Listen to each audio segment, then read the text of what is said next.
Povo de Deus, boa tarde. Nós cumprimentamos a todos na graça e na paz de nosso Senhor Jesus Cristo.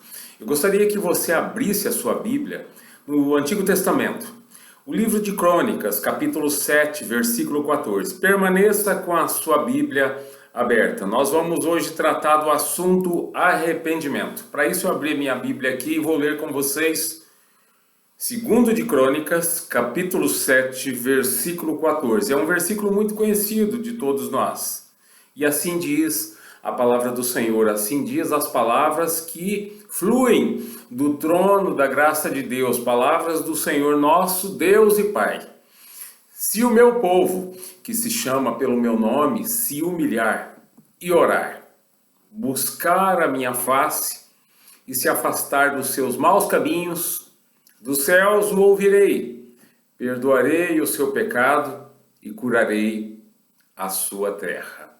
O contexto aqui, o pano de fundo, o que estava acontecendo naqueles dias, era de uma festa de consagração do templo que foi construído por Salomão. E Salomão está aqui diante de uma assembleia, diante de uma multidão de pessoas, uma festa, rendendo ações de graças a Deus. Nessa reunião, nesse aglomeramento de pessoas vindas de todos os lados, Salomão se coloca diante de Deus em oração e também pede a Deus que ouça as orações e clama pela misericórdia de Deus, suplicando, intercedendo aqui como um sacerdote, um intermediador entre o povo e Deus, para que Deus perdoe os pecados de Israel, para que Deus perdoe a nação de Israel, o povo de Deus. Depois do 23º dia, ou seja, essa festa durou 22 dias, pensa numa festa. E depois do 23º dia, quando a festa havia acabado, o rei Salomão já havia mandado todas as pessoas para suas casas. No capítulo 7, no verso 12, assim tem registrado que o Senhor aparece a Salomão durante a noite e lhe diz: eu ouvi a sua oração. Aqui nós podemos ter aqui a convicção, a certeza de que Deus ouve as nossas orações. Graças a Deus por isso. E Deus responde a Salomão informando as condições de um arrependimento genuíno, de um arrependimento sincero, de um arrependimento verdadeiro, um arrependimento que vem de dentro para fora na vida de uma pessoa. E segundo de Crônicas, capítulo 7, versículo 14, é justamente sobre isso que trata da questão do arrependimento sincero, o arrependimento de coração, o arrependimento de dentro para fora. Se o meu povo, que se chama pelo meu nome, se humilhar e orar, buscar a minha face e se afastar dos seus maus caminhos, dos céus o ouvirei, perdoarei o seu pecado e curarei a sua terra. Essa é a nossa proposta aqui hoje. Informar que nós necessitamos urgentemente nos arrependermos.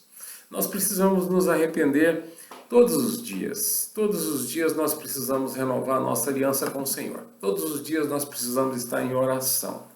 E assim a vida segue. Observe, há 4 condições aqui nessa fala do Senhor nosso Deus e Pai para que possamos aqui experimentar dessa bênção especial de Deus, essa bênção maravilhosa de Deus. E a primeira dela é se humilhar, porque o texto assim diz: se o meu povo, que se chama pelo meu nome, se humilhar. E humilhar-se é a primeira condição. Precisamos entender, Deus é santo.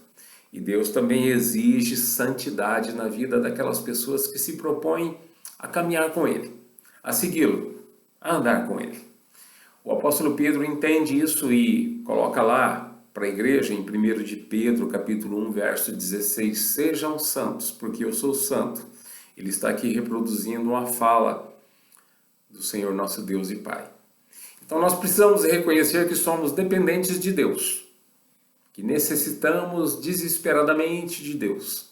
E a humildade é uma virtude, uma qualidade na vida de uma pessoa, principalmente e primeiramente diante de Deus. Humilhar-se é admitir que somos pecadores, somos pessoas falhas, que erramos. Mateus capítulo 5, verso 3, o Senhor Jesus Cristo assim disse: bem-aventurados, ou seja, felizes, os pobres em espírito, pois deles é o reino dos céus. E Jesus Cristo, ele está garantindo aqui que a felicidade, aqui na perspectiva de Jesus, significa com quem você anda. Felicidade significa como você anda. Então, felicidade não é um lugar onde se chega, mas sim como se chega. Felizes os humildes em espírito, pois deles é o reino dos céus. Essa é a fala do Senhor Jesus Cristo, essa é a afirmação. E humildes em espírito são aquelas pessoas que reconhecem as suas necessidades espirituais. Então, além de humilhar-se, o Senhor também coloca uma condição: se o meu povo, que se chama pelo meu nome, se humilhar e orar. E o que é orar? Orar é dirigir a oração a Deus. Orar é conversar com Deus. Na oração, nós nos apresentamos diante de Deus, nós nos confessamos diante de Deus. Abrimos o coração. O profeta Jeremias colocou muito bem, lá em Jeremias capítulo 29, versos 12 e 13. Ele disse assim, palavra do Senhor: então vocês clamarão a mim, virão orar a mim, e eu os ouvirei. Vocês me procurarão e me acharão quando me procurarem de todo o coração. Olha o jeito que a gente precisa procurar o Senhor, de todo o coração. Amém? Jesus nos ensinou a oração dominical. Mateus capítulo 6, nos versículos de 9 a 13. Tem lá a oração padrão. Versículo 9 diz assim: Pai nosso que estais nos céus, santificado seja o teu nome. Aqui nós reconhecemos que Deus é santo.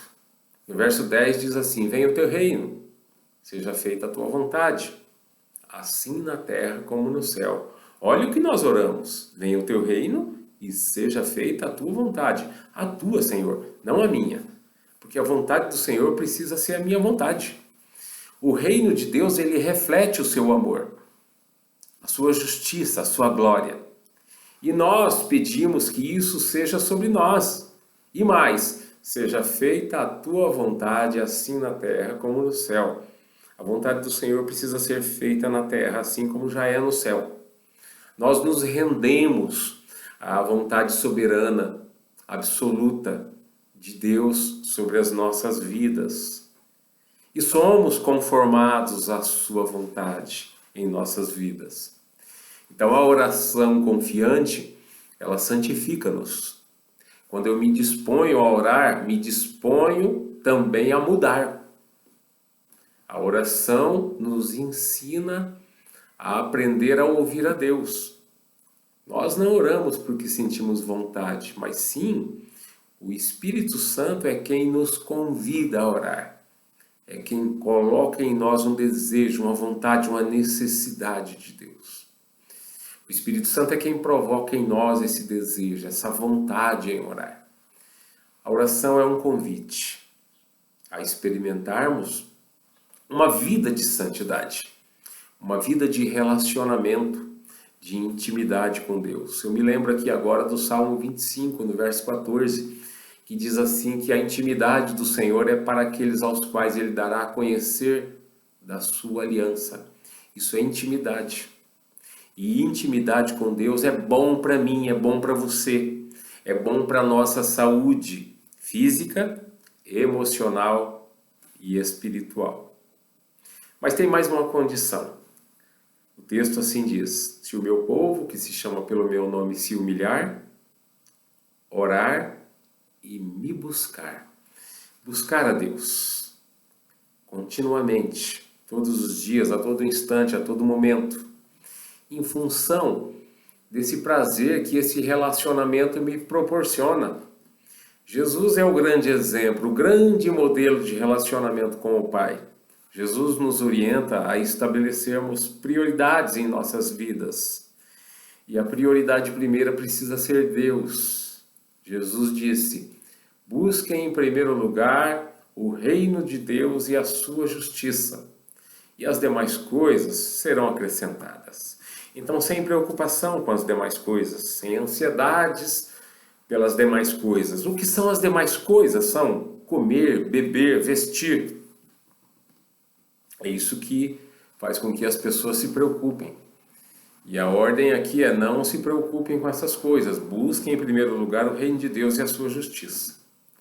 Então, além da humildade na vida, quando reconhecemos de fato que somos pessoas necessitadas de Deus, temos necessidades espirituais, além de orar, além de buscar a Deus, há ainda mais uma condição exigida por Deus no texto. Se o meu povo, que se chama pelo meu nome, se humilhar, orar, buscar a minha face e se afastar dos seus maus caminhos. Afastar-se dos maus caminhos é a quarta condição.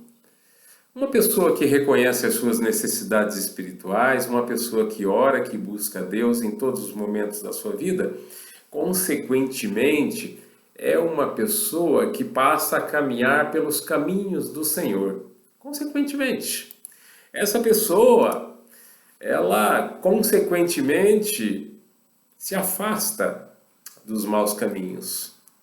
Essa pessoa se afasta dos maus hábitos. Provavelmente uma mudança de ambientes também nos ajuda, e muito, com novos hábitos. E a conversão é uma mudança de rota. O que o Senhor faz nas nossas vidas a partir do arrependimento é uma conversão, uma mudança de vida. E ela vai além, não sendo apenas uma decisão de se tornar membro de uma igreja, não, mas sim membro do corpo de Cristo. Eu me lembro do texto de 1 de João, capítulo 1, versículo 9. Assim diz a palavra do Senhor: se confessarmos os nossos pecados, Ele é fiel e justo para perdoar os nossos pecados e nos purificar de toda injustiça. Se essa palavra está falando com você, se você sente o desejo de se confessar ao Senhor, faça isso agora. Isso é muito pessoal, isso é entre você e Deus. Amém? E o que nós podemos esperar de Deus em função dessas 4 condições?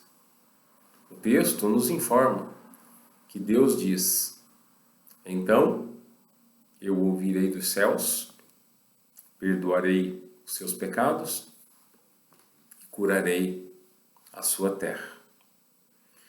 Um dos atributos de Deus é a onisciência. A capacidade de tudo saber, tudo ouvir, tudo escutar, tudo sentir. Deus é onisciente. Deus ouve a oração. Deus ouve o nosso coração.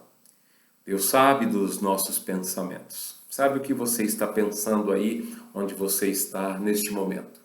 Sabe se você está escutando ou não. Deus perdoa pecados em Cristo Jesus. Já nos perdoa.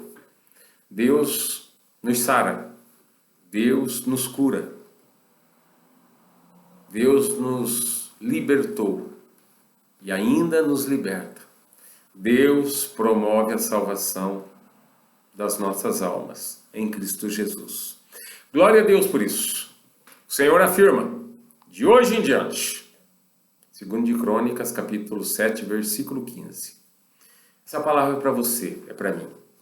De hoje em diante, os meus olhos estarão abertos e os meus ouvidos atentos às orações feitas neste lugar. Graças a Deus que ouve as nossas orações. 2 de Crônicas, capítulo 7, versículo 3, assim está registrado. Porque o Senhor é bom e o seu amor dura para sempre. Precisamos nos voltar para Deus. O arrependimento é a porta de entrada. Precisamos orar, precisamos abrir o coração, precisamos rasgar o coração diante de Deus, em atitude de contrição, quebrantamento, confissão de pecados, arrependimento. Precisamos clamar pela intervenção do Senhor, nosso Deus e Pai, em nossas vidas. Lembre-se, toda oração, todo clamor precisa ser em nome de Jesus. E esse mesmo Jesus que faz o convite, que nos chama todos os dias, e o convite ainda está de pé. Lembra-se? Mateus capítulo 11, versículos 28 a 30. Venham a mim, todos os que estão cansados e sobrecarregados, e eu vos darei descanso. Jesus está nos chamando para um relacionamento, para aprender mais dele. Jesus quer nos aliviar. Jesus quer nos curar, porque ele nos ama. Mateus 28, de 18 a 20, Jesus diz que foi-me dada toda a autoridade no céu e na terra. Nós estamos diante de Jesus, o único que pode nos ajudar, nos salvar. Jesus Cristo, somente Jesus Cristo tem autoridade, somente Jesus Cristo tem poder. O apóstolo Paulo entendeu isso e reproduziu uma informação à igreja em Roma. No capítulo 8, verso 1, ele diz assim: não há condenação, já não há condenação para os que estão em Cristo Jesus, os que creem em Cristo. Amém? Eu quero orar com você. Vamos orar. Senhor, nosso Deus e Pai, nós apresentamos a nossa vida diante do Senhor. Nós nos apresentamos diante do Senhor. O nosso desejo, a nossa vontade aqui agora, Deus, é confessar com a nossa boca que reconhecemos que necessitamos do Senhor, que reconhecemos a nossa dependência no Senhor. Nós bem sabemos que não temos sido o que o Senhor deseja que fôssemos. E diante de Ti nós nos apresentamos. O Senhor mesmo nos prometeu que se buscássemos o Senhor de todo o nosso coração, o Senhor nos ouviria. Em nome de Jesus Cristo, nós oramos. Deus e Pai, ouve a nossa oração. Atende o nosso clamor, a nossa súplica. Pai, hoje nós queremos aqui renovar nossa aliança com o Senhor, fortalecer essa nossa relação, porque nós carecemos do Senhor, nós dependemos do Senhor. Sem o Senhor, a nossa vida é desprovida de sentido. Manifesta poder, ó Deus, em nossas vidas. Nós te pedimos em nome de Jesus. Reconhecemos que nada somos. Venha ao nosso socorro, Senhor. Livra-nos do mal. Tira do meio de nós e de nós também, ó Pai, estas enfermidades. Restaura a nossa saúde. Nos encoraje a levantar e a recomeçar. Nós temos necessidades físicas que precisam ser supridas. O Senhor bem sabe disso. Precisamos trabalhar, precisamos prover sustento para a nossa casa, temos obrigações, temos contas a pagar, Senhor. Mas nós queremos te pedir, ó Pai, cuida de nós. Perdoa os nossos pecados, as nossas faltas, os nossos pensamentos, as nossas palavras, as nossas omissões. Sara a nossa terra, Senhor, a nossa vida. Sara as nações, Senhor. Em nome de Jesus Cristo nós oramos. Amém. O Senhor te abençoe e te guarde, o Senhor faça resplandecer o seu rosto sobre ti e tenha misericórdia de ti. Louvado seja o nome do Senhor. Amém. Deus os abençoe. Abraços.